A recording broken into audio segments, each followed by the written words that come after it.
Olá, sejam muito bem-vindos a mais um podcast Segredos de Justiça, onde o mundo jurídico vira resenha. E hoje nosso convidado é um carioca que veio para o Espírito Santo, assumiu, é delegado de polícia e atualmente presidente da Câmara de Vereadores de Vitória. Ou seja, tem muita história para contar. Né? Seja muito bem-vindo, doutor Leandro Piquet. Obrigado, Carla. É um prazer estar aqui nesse lugar lindo, podcast maravilhoso. Obrigada. Parabéns, Obrigada. Muito elegante. E espero que a resenha seja boa. Vai ser ótima.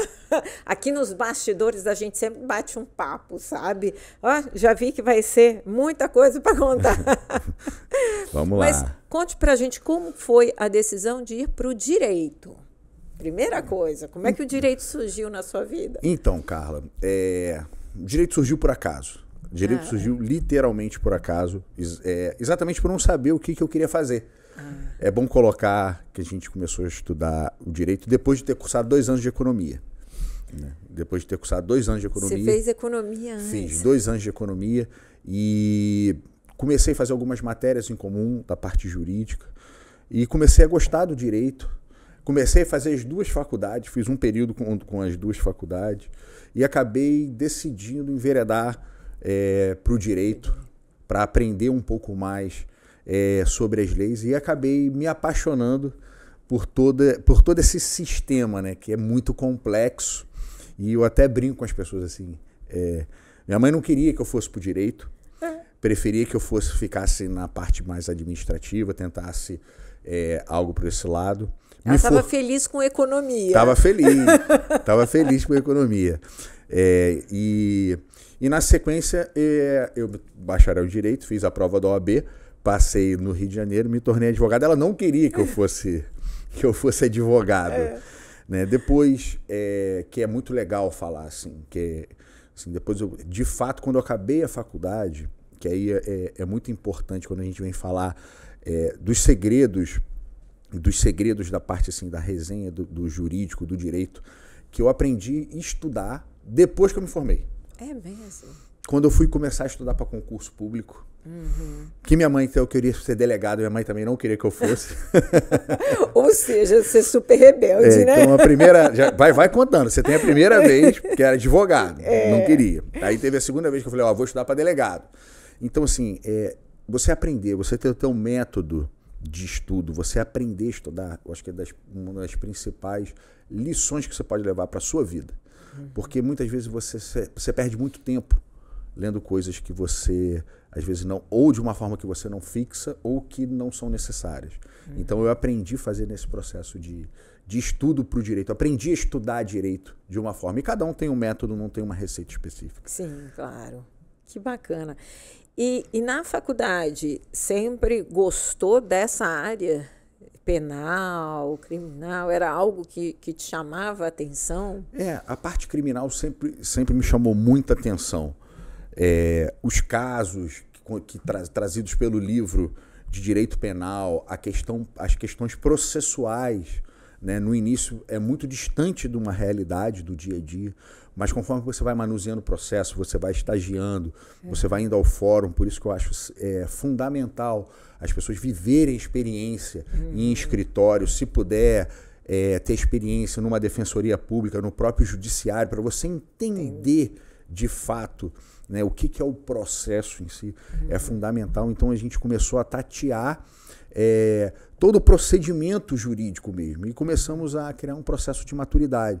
Gosto muito de direito administrativo também, gostei muito do direito administrativo e quando você se envereda para um concurso público, quem vai para a área pública está umbilicalmente ligado. Você pode ter como pauta principal a questão criminal, que é o meu caso como delegado, mas a questão do direito administrativo, ela está diretamente ligada, porque todos os atos que eu realizo, exceto a prisão, todos os atos dentro de uma delegacia de gestão de pessoas, tudo está diretamente ligado ao direito administrativo. Sem dúvida. E na época que foi advogado, por quanto tempo? Olha, eu advoguei no período que eu estudava. Eu me formei né? Eu tive a possibilidade de me formar no final de 2008. Saí para começar a estudar no concurso público. Como eu te falei, eu tinha muita dificuldade de aprender de fato, de estudar. Então eu criei meu método, eu ia para a biblioteca cedo, não consigo estudar dentro de casa. Usava EPI de ouvido para ninguém escutar, estudava em baia, com luz, um café, cronometrado. Eu falava para todo mundo, eu estudava em horas líquidas, eu tinha que estudar 8 horas líquidas. Se você viesse falar comigo, Carla, eu parava o cronômetro, aí que eu olhava. Olha, pra e você. funciona hermeticamente fechado, né? E é muito interessante, assim, eu saía, eu falava assim, poxa, as pessoas estudam 2, 3 anos e não passa para concurso. Pô, bando de gente limitada, eu vou chegar aqui e vou arrebentar. Quando eu comecei a ver, eu falei, rapaz, essa turma sabe pra caramba, quem não sabe nada sou eu. E a gente estudou muito. Tive a felicidade de abrir o concurso do Espírito Santo, ficou 2 anos sem abrir um concurso de delegado na época. Abriu o edital, se não me falha a memória, no final de 2010. Minha prova, se eu não estiver errado, também foi dia 23 de janeiro de 2011. Olha! De janeiro de 2011. Eu vim aqui, fiz o meu primeiro concurso para delegado e passei aqui no Espírito Santo, a terra que eu me apaixonei. Daqui eu não saio. Já trouxe meu pai, trouxe minha mãe. É mesmo? Já estão todos aqui. Minha esposa morava fora, morava em Miami, trouxe para cá. Olha! Meu filho é capixaba, meu sogro e minha sogra tá aqui, tá todo mundo aqui. Olha! E quando você veio, então, para cá, como delegado, teve alguma coisa que lhe marcou muito? Algum caso que lhe marcou muito de início de carreira? Carla, a primeira coisa que me marcou assim, é quando você pisa na polícia. Você estuda, pega livro, devorava livro. Sabia tudo. Assim. Meu concurso foi um concurso para 10 mil pessoas, tinham 40 vagas. Assim, eu passei dentro das vagas. Acabou chamando mais delegados. Depois, graças a Deus, vieram ótimos profissionais e grandes amigos nessa extensão de vaga. Mas você entra achando que você vai resolver o mundo, né? Você está acostumado a ver série de televisão. E quando você entra, você se depara com a realidade. Você vê que o mundo dos fatos é totalmente diferente dos mundos jurídicos. Muitas coisas que parecem no livro são muito teóricas, que quando você pega um caso concreto, é difícil você aplicar. Primeiro porque quem escreve um caso é um doutrinador, então vem uma riqueza de detalhes e ele já escreve já pensando na resposta. Quando você entra para atuar, quem escreveu foi um policial militar, no calor do momento, que acabou de prender um cara que tem que estar correndo para botar no papel porque ele precisa voltar para a rua. Assim, não é crítica, não. É necessidade. Sim. Então, e na época não tinha sistema, não. Era tudo à mão. Tudo na mão. Então, tem palavras que às vezes você não entende, caligrafia que você não entende. Às vezes é questão, por ele ter que escrever na velocidade, não ter a possibilidade, muitas vezes, de corrigir. Né? Hoje, obviamente, a gente tem um sistema informatizado, facilita bastante isso. Então, você chega lá e fala assim, caramba, rapaz, não entendi que esse cara escreveu aqui, não. Deixa eu conversar com ele. Então, assim, e é totalmente diferente dos exemplos de livros que muitas vezes são mirabolantes.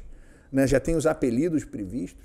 Então, quando chega e você se depara com a realidade, você se depara com a estrutura, você acha que você vai ter toda a estrutura, policiais altamente preparados.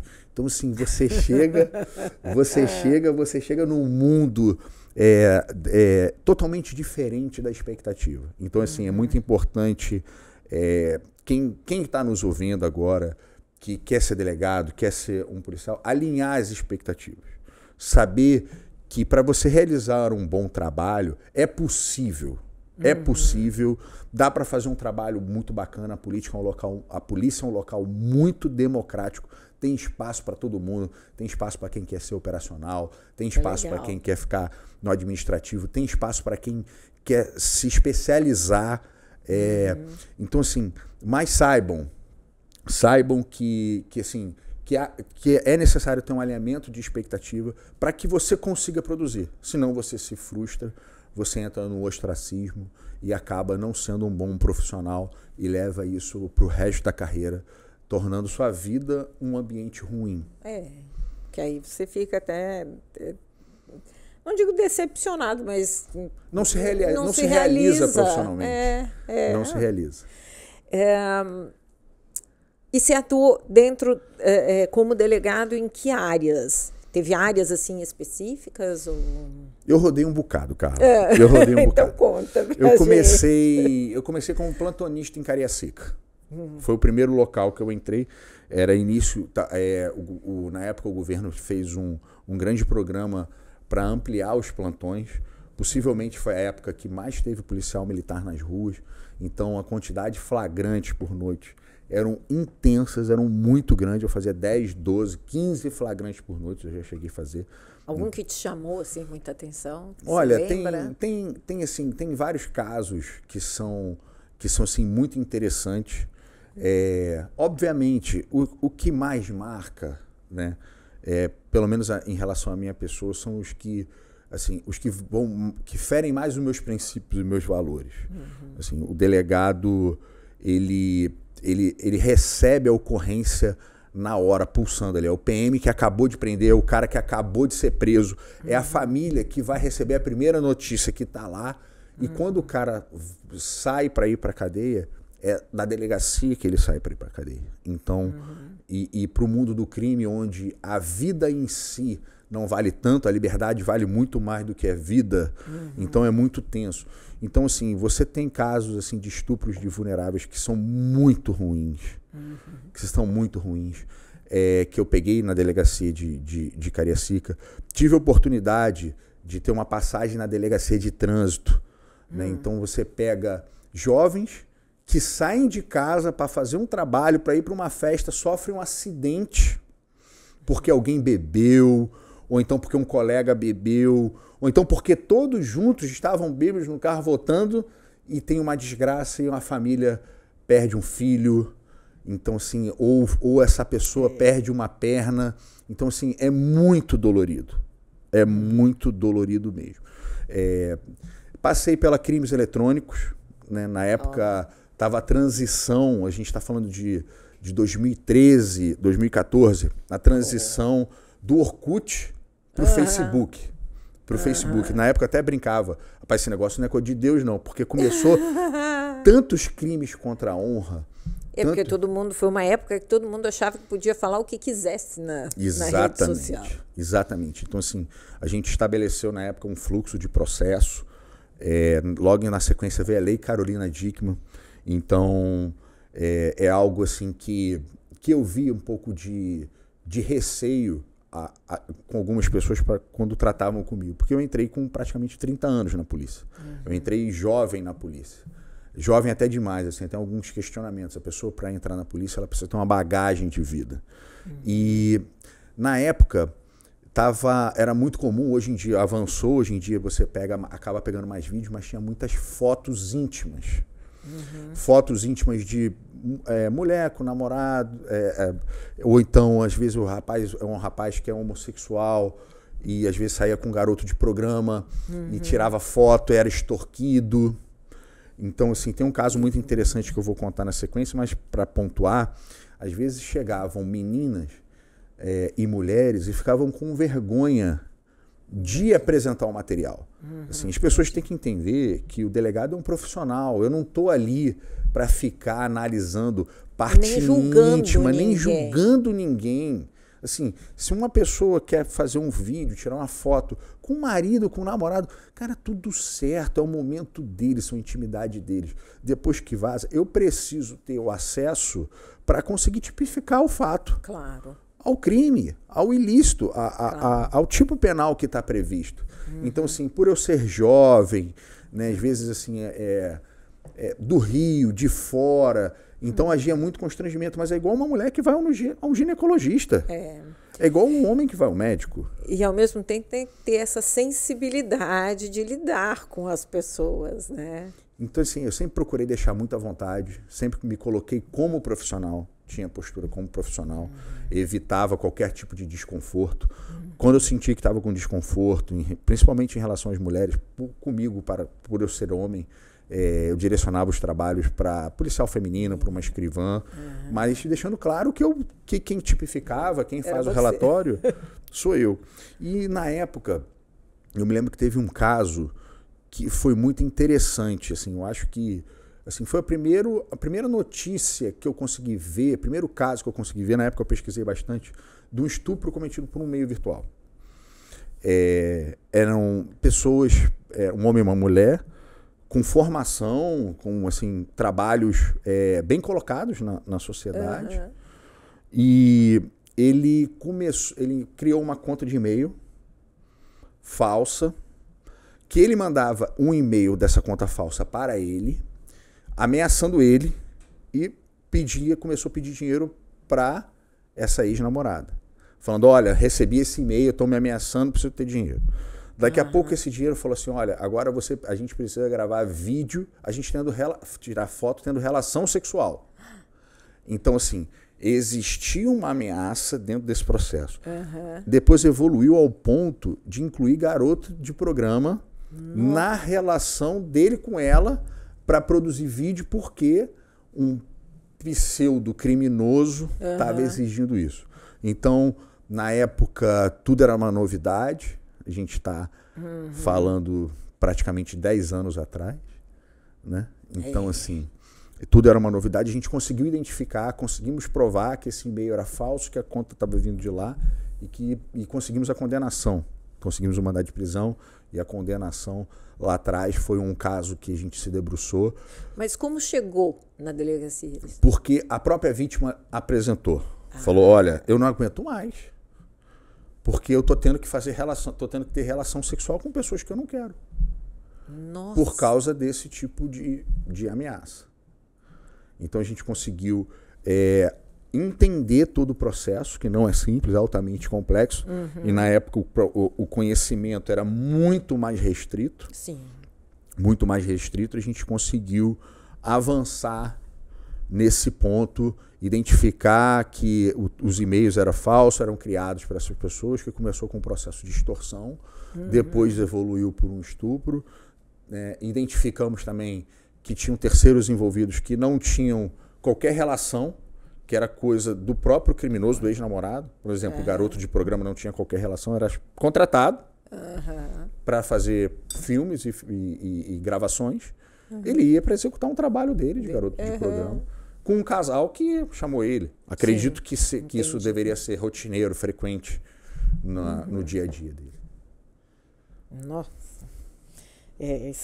E tem, assim, algum caso que lhe emocionou como delegado? Olha, tem todas as vezes... Eu fui da delegacia de homicídio, né? Tava na delegacia de homicídio, no plantão de homicídios, até que eu me licenciasse para assumir a presidência da Câmara de Vitória. E quando você entra na delegacia de homicídio, você começa a lidar, né, com a morte diretamente. Sim. Você lidar com a morte diretamente. Então, assim, eu sempre gostei muito de sair, de ir para a rua. Porque o que acontece? No plantão, onde morre gente, nós vamos para o local do corpo. Onde tem homicídio tentado, ou vamos para o local e depois vamos para o hospital para tentar coletar mais informações para iniciar a investigação. Então, Carla, o que acontece? Existem coisas que para mim, assim, é muito marcante.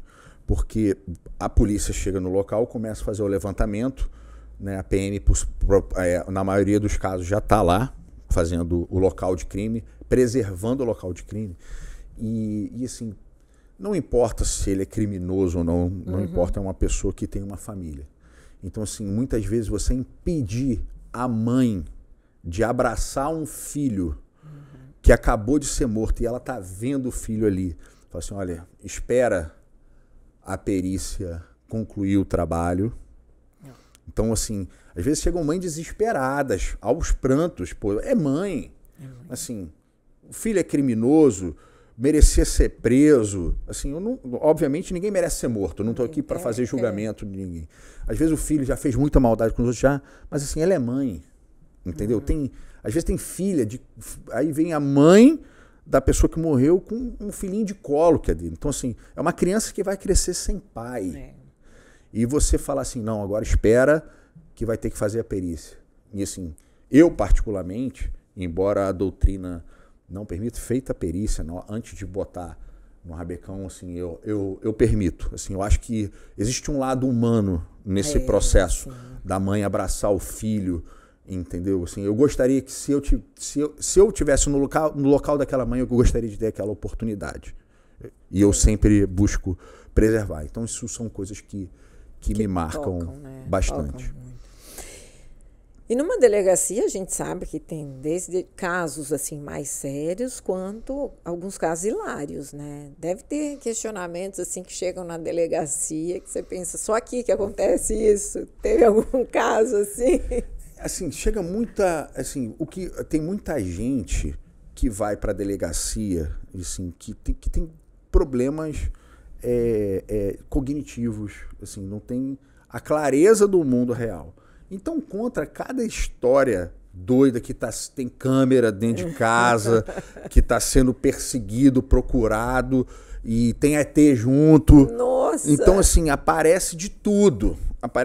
Como às vezes, já cheguei na delegacia, tinha uma moça que tinha sido presa, né? Já era praticamente uma senhora, né? Assim, não me recordo direito a idade, mas assim, pela questão social do uso de drogas, né? E assim, você via que ela era bem envelhecida, assim, pode não aparentar a idade que tinha, mas assim, rindo e brincando, nua. Nua. Então assim, você recebe um plantão, tem uma senhora nua, rebolando na cela. Oh, e assim, e nós policiais não somos preparados para lidar com isso. Assim, como é que faz? Vou algemar? Ela não tá fazendo nada demais. Assim, se você parar pra pensar, ela não tá fazendo nada demais. Tirou a roupa e tá dançando. Nossa! Mas dentro de uma cela. E tem outros pontos, assim, outras questões que eu gosto de pontuar para mostrar como é que a sociedade muda. Eu tive a oportunidade de montar as delegacias móveis. Olha que legal. Da época dos Black Blocs. Daquela grande manifestação fora Dilma. Foi em 2013 também. Na época, o chefe de polícia era o Joel Leire. Falou assim, Piquet, preciso da sua ajuda. Está tendo grandes manifestações. Eu quero que você fique à frente das delegacias móveis. E por que eu gosto de falar isso? Porque na época os Black Blocs eram os mascarados. E foi proibido usar máscara nas ruas. Aí você chega em 2020, todo mundo agora é obrigado a usar máscara. Como a sociedade, como os contextos mudam em tão pouco tempo. E nessa época foi assim, com certeza eu não vou fazer um despacho com tanta prisão como eu fiz. Se não me falha a memória, foram 80 poucas pessoas presas, foram aquele devastação que tiveram no Palácio.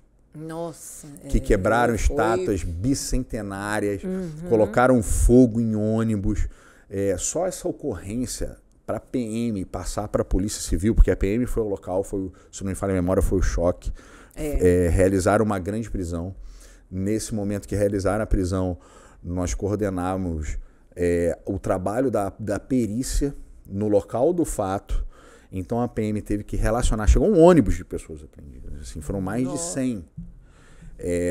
Então a PM até relacionar, qualificar todo mundo, identificar, porque a pessoa chega com mochila, você tem que falar, essa mochila é de fulano, dentro dessa mochila tem uma caneta, um celular, um carregador, uma bermuda, uma borracha, bota no saquinho. Assim, foram mais de 10 horas para a PM passar a ocorrência para a Polícia Civil. Isso a gente não tem muita noção. A gente tem, aliás, tem noção nenhuma, né? Quem é de fora. Assim, acha que é só prender. E a Polícia Civil, assim, não está preparada para fazer uma prisão de 100. Nenhuma polícia do Brasil, não é do Espírito Santo, não. Porque você não faz esse tipo de prisão. Então, assim, não vale a pena, não tem lógica o Estado investir para uma situação dessa. Claro. Então, a gente pegou o prédio da Patrimonial. Na época, o chefe de polícia, aí depois chegou mais delegados, obviamente, que era impossível. Tivemos que fazer a oitiva de todo mundo, identificar a participação, individualizar a conduta de cada um, dividir os grupos para a gente poder fazer as autuações, né, capitular cada conduta, fazer isso tudo. Na época eu me lembro que eu estava no estágio probatório. E ainda no estágio? No estágio probatório. Um dos delegados que vieram ajudar, obviamente vieram vários delegados mais experientes para ajudar, porque eu pedi ajuda, falei, rapaz, é muita gente esse negócio aqui, tô precisando de ajuda, me ajuda aí, chefe. Falei, não, tô mandando a turma boa aí. Aí chegou o Romualdo, que hoje é superintendente, foi chefe da delegacia de homicídios, um cara nota 10, veio hoje, que hoje é deputado estadual, o delegado Danilo Baense, né, e todo mundo trabalhando em conjunto nessa energia. Como eu acabei sendo responsável, eu tinha que assinar o despacho. Na hora de assinar, eu falei, rapaz, esse negócio vai dar um problema. A probabilidade de eu parar numa corregedoria ou ficar respondendo é tanta. Eu virei pro Danilo e falei, Danilo, bicho, tô morrendo de medo. Falou, pô, tá morrendo de medo de quê, pá? Rapaz, é muita gente que a gente vai ter que prender aqui. Não vou assinar esse negócio sozinho, não. Você topa assinar comigo? Aí ele falou, não, Piquet, tranquilo, deixa eu ler aí. Ele falou, tudo certo, me dá aqui. Aí, graças a Deus, assinou comigo. Graças a Deus, deu tudo certo. Depois, início de investigação. Esse foi o início, né? Foi uma prisão flagrancial. Acaba os inquéritos voltando, sendo encaminhado para cada delegacia para continuar as investigações de acordo com a competência. Mas foi um marco, e foi um marco no Brasil. Foi a primeira grande prisão dos Black Blocs no Brasil. O modelo adotado aqui foi adotado em São Paulo, foi adotado em Curitiba, e a partir dessa grande prisão teve o esvaziamento dos Black Blocs e de todo esse processo no Brasil. Então o Espírito Santo foi referência. Na época ninguém acreditava que fosse empreender, e a gente conseguiu realizar essa grande prisão que para mim foi muito marcante. Assim. Lógico.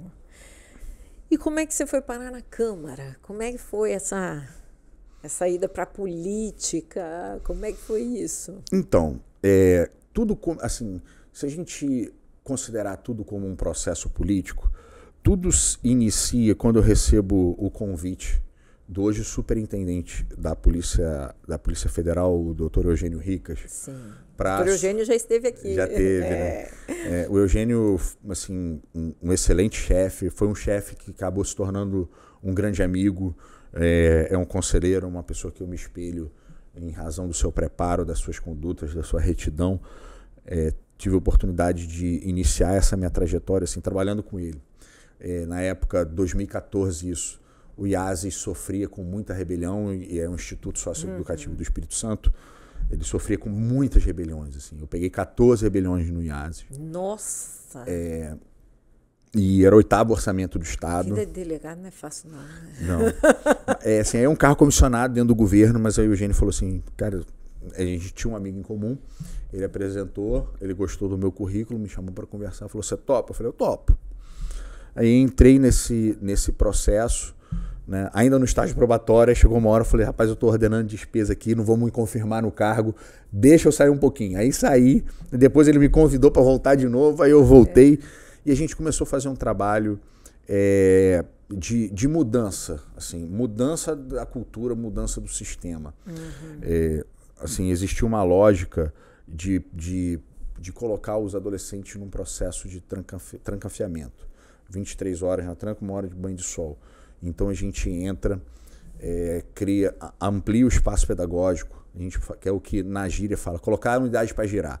É botar os adolescentes para fazer atividades, para jogar futebol. Assim, não é colônia de férias, não. Eles estão ali para se capacitar. A lei diz, a lei é clara, 3 anos tem que sair. Então que saia um adolescente melhor do que entrou. Sem dúvida. Essa é a meta.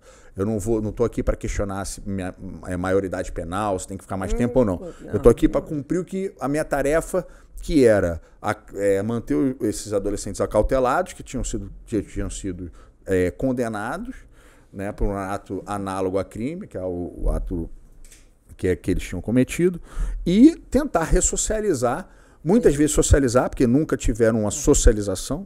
Fala de ressocialização, mas muitas vezes nunca tiveram socialização.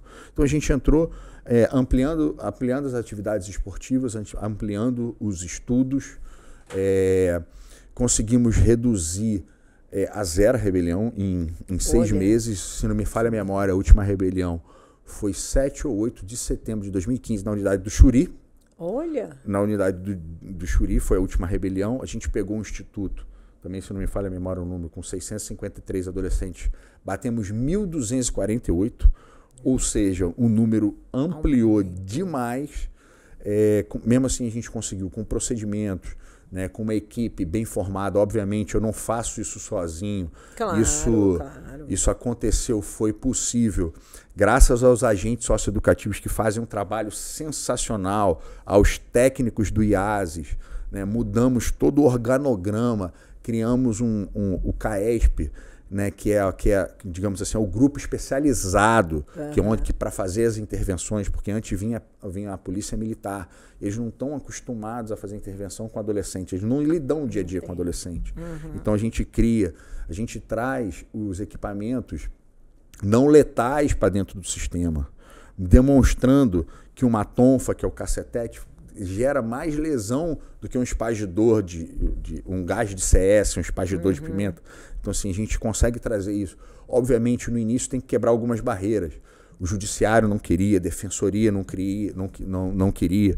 Mas, assim, a gente demonstra.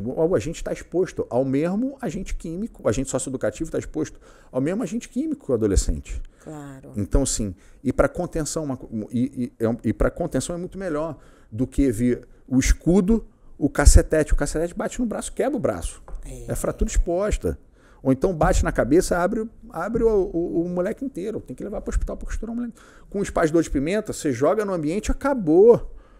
Todo mundo começa a lacrimejar, todo mundo pro chão e entra no procedimento. Então, assim, o agente não se lesiona, que era muito comum a gente se lesionar. Né? Você mantém o controle dos adolescentes. A gente criou fluxo. Eu me lembro que eu fui questionado na época, que foi uma das minhas grandes brigas. Eu queria colocar faixas, 2 faixas, para os adolescentes, na hora que fossem se deslocar dentro das unidades, se deslocassem no meio das faixas. E falou assim, não, que isso não é cadeia. Eu falei assim, olha, eu ando no meio das faixas todo dia. Você pega seu carro e olha que tem uma faixa branca de um lado, uma faixa branca de outro, ou então tem faixas dividindo. E no meio tem 2 amarelas, se for mão e contramão. Eu vou pro aeroporto, eu fico igual gado no curral. Por que eu não posso botar faixa? Vai botar faixa sim. Aí entra toda aquela briga. Obviamente, tem as suas lógicas, claro, cada um tem o seu ponto de vista. Mas, pô, e meu pai sempre me ensinou. Meu filho anda na linha. Na linha. E assim, muitas vezes são crianças que nunca tiveram pais para dar limite. Então, quem vai dar limite é o sistema. E uma faixa no chão é um limite.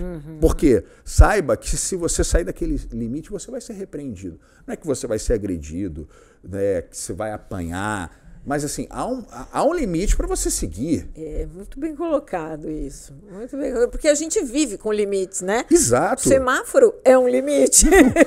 O seu direito termina quando começa o do outro. Esse é o limite. Então, assim, foi uma das guerras que eu travei.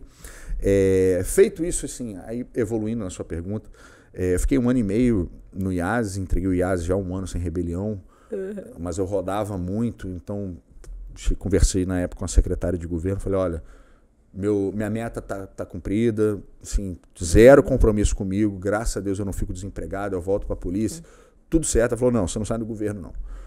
Você vai lá e procura o Eugênio de novo. Na época o Eugênio estava na Secretaria de Controle e Transparência.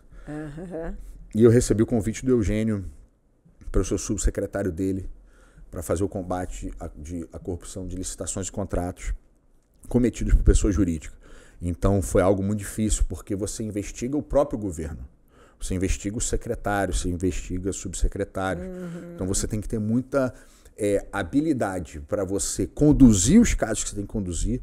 E aí isso eu falo com muita felicidade. Nunca tive uma intromissão no trabalho, nunca fui tolhido a nada, sempre fui liberado. Sempre fui liberado para realizar os trabalhos sem problema nenhum. A gente sempre realizou com uma equipe de auditores também sensacionais, nos tornamos referência. Foi um trabalho que o Marcelo Zenkner iniciou, teve a decisão da STF, ele não pôde permanecer, na época saiu o Zenkner, saiu o Martinelli, tinha um outro promotor no governo que teve que sair, mas assim, o Eugênio teve uma sabedoria incrível de permanecer e ampliar. O Espírito Santo se tornou referência no combate. Ganhamos o prêmio Top of Mind como instituição em 2017, no auge da Lava Jato, como a instituição mais lembrada no Congresso em São Paulo, no combate à corrupção. Então isso nos deu muito orgulho. Vários estados vieram aqui aprender com a gente. Eu levei toda a compreensão do modelo investigativo para dentro da Secretaria de Controle. Conseguimos alinhar com os auditores que têm uma capacidade de identificar dentro do processo, né, desvio de condutas, e aliado isso com uma sistemática de investigação, deu super certo. A Seconte hoje permanece como referência, né, nos trabalhos. Então, assim, foi algo que eu consegui aprender muito. Na sequência, Fabiano Contarato sai para se eleger ao Senado, era corregedor-geral do Estado, o governador era o Paulo Artung, e ele me faz o convite para assumir a Corregedoria-Geral do Estado.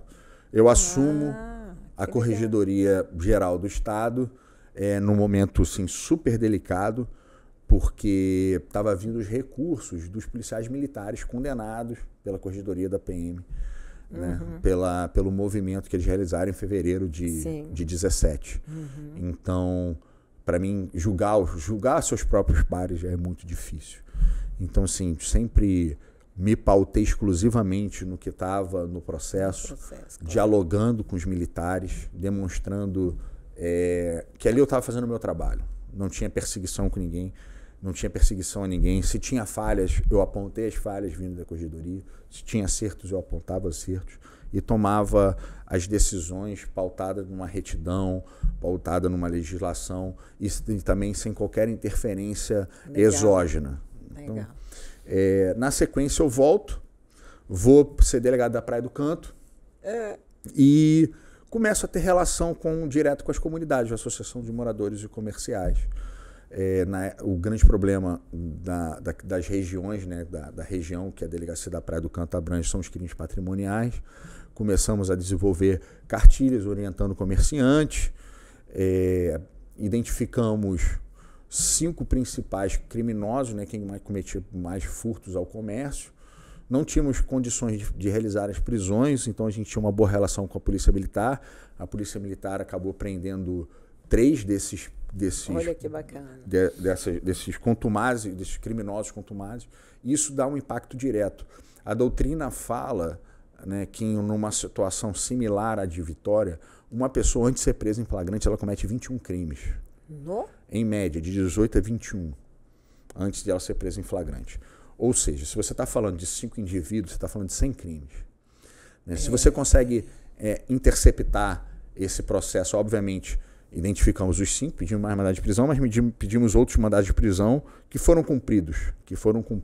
Alguns por nós, outros que fica no sistema, a Polícia Militar vai abordando, eles têm uma capacidade de identificar criminoso que é singular, o trabalho da PM. Assim, eu tiro o chapéu, é bom falar isso, eu sou de uma co-irmã, Polícia Civil, a gente tem que reconhecer o bom trabalho dos militares, assim, a capacidade que eles têm. Eles enxergam de longe. Não, assim, é outro nível. Tem o perfil. Os caras estão na rua o dia inteiro parando todo mundo. Não dá, assim, os caras são especialistas nisso. Os caras olham, lêem a situação e abordam. Então, assim, e em 6 meses reduzimos 30%. Olha que bacana. Dos crimes. Isso tem dados. E acabou que o bairro, né, a Praia do Canto, ficou sem um representante na política e a comunidade me convidou. Piquet, você não topa vir candidato, não? Eu falei, rapaz, eu nunca pedi comunidade. Nunca pedi voto. Nunca sonhei em ser político, nunca pedi voto para ninguém. Assim, eu ocupei cargo comissionado, cargo político, mas por questões técnicas. Assim, eu nem entendo esse negócio. Né? Aí, na sequência, eu já tinha sido sondado pelo mercado político.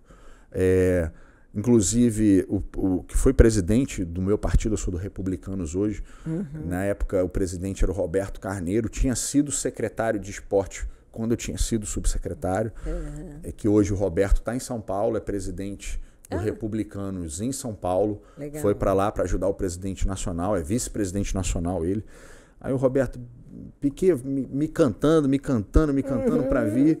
Aí quando a comunidade me chamou, eu bati na porta dele e falei, Roberto, tem que vir para esse negócio aí. Acabou que a gente teve sucesso, foi o 5º mais votado.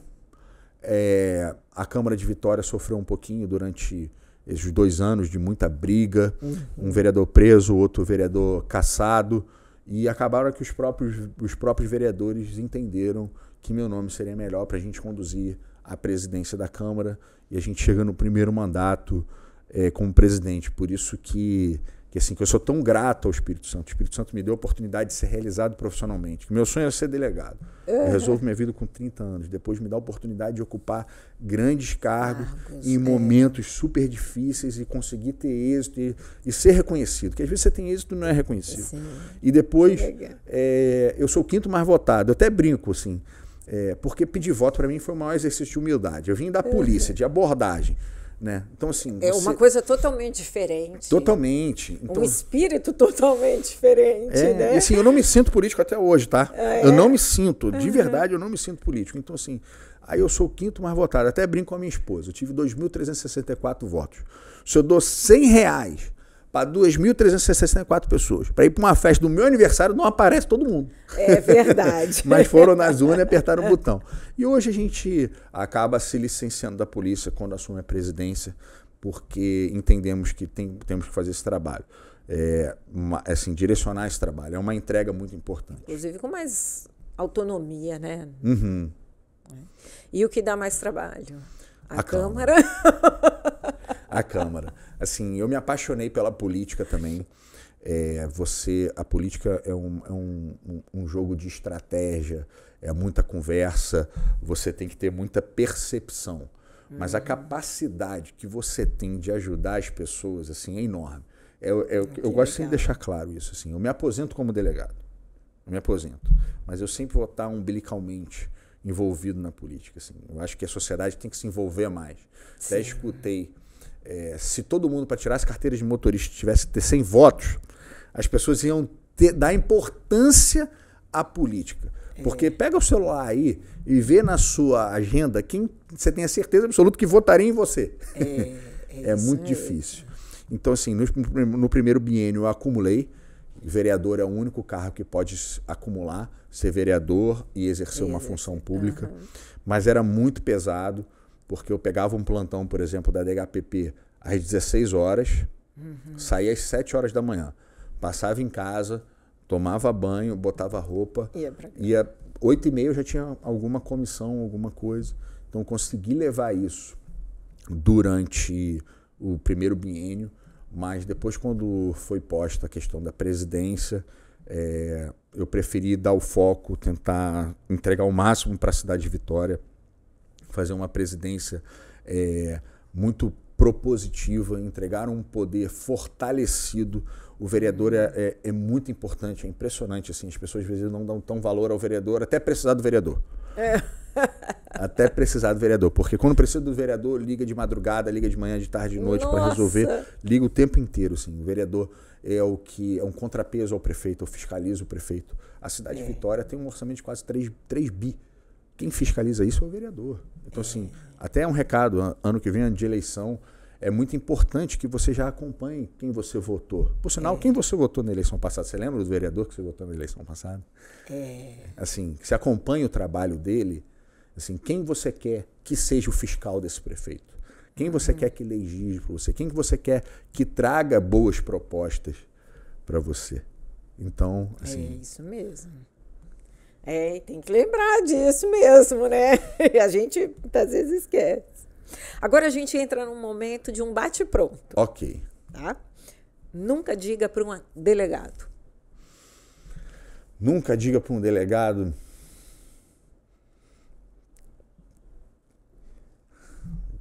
que ele está equivocado. E nunca diga para um vereador que ele não trabalha. Isso é tenso. Você se identifica mais como delegado ou vereador? Me identifico mais como delegado. Ah, não, depois dessa entrevista não teria outra. O que você gostaria de ouvir se estivesse começando hoje? Vai com calma. Reflita. A gente entra na polícia muito acelerada, achando que vão mudar o mundo. Praticamente o Batman. O Batman é ótimo. Justiça é? Justiça é algo muito complexo que precisa de muita maturidade e consciência para ser feita. Direito nas redes sociais. Tem que evoluir demais. Tem que evoluir demais. Tanto direito como educação nas redes sociais. O que diria para quem diz que delegado tem vida fácil? Você está totalmente enganado. Toda vez que o delegado bota uma roupa para sair, a família sofre quando está em casa. Eu tenho esposa, eu tenho um filho de 3, 4 anos, eu fiquei no homicídio. Toda vez que eu ia para o plantão, minha esposa não dorme. Nossa. Nunca comece um discurso na Câmara com alguma acusação.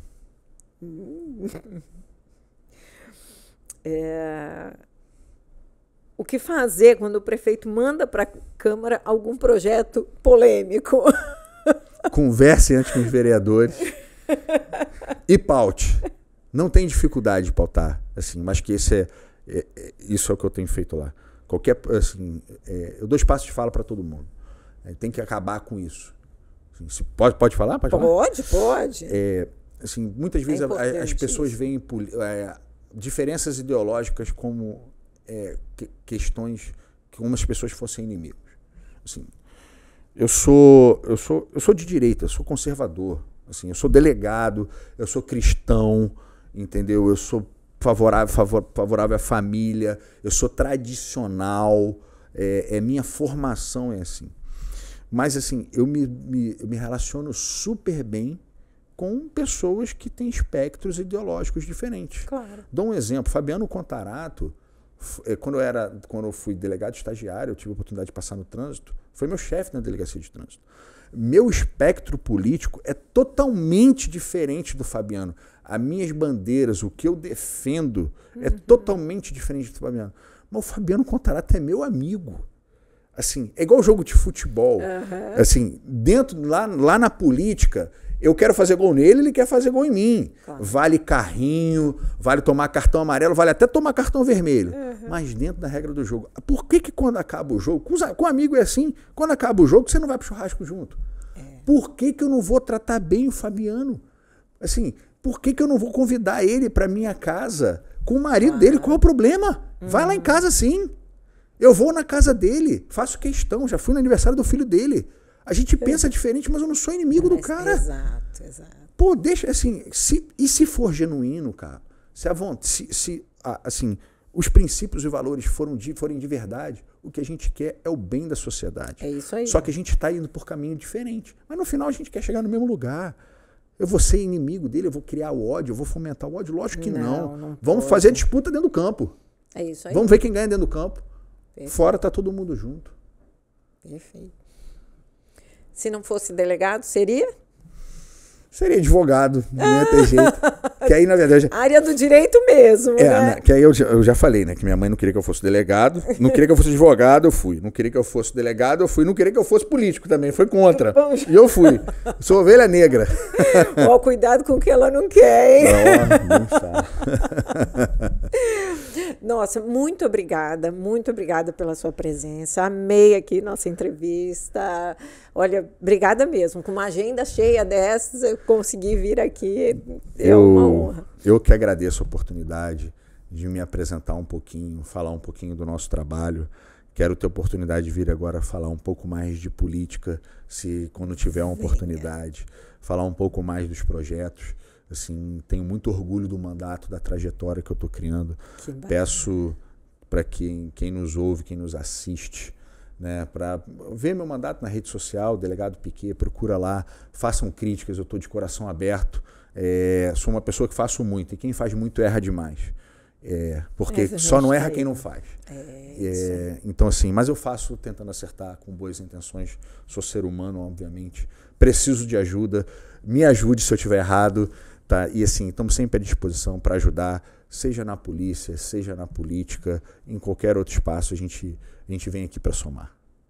Que bom, já fica convidado para vir outra vez. Bacana. E para vocês, não esqueçam de curtir, compartilhar. E se tiver uma boa história, comenta aqui. Quem sabe uma hora você não aparece aqui também. Um abraço, até a próxima.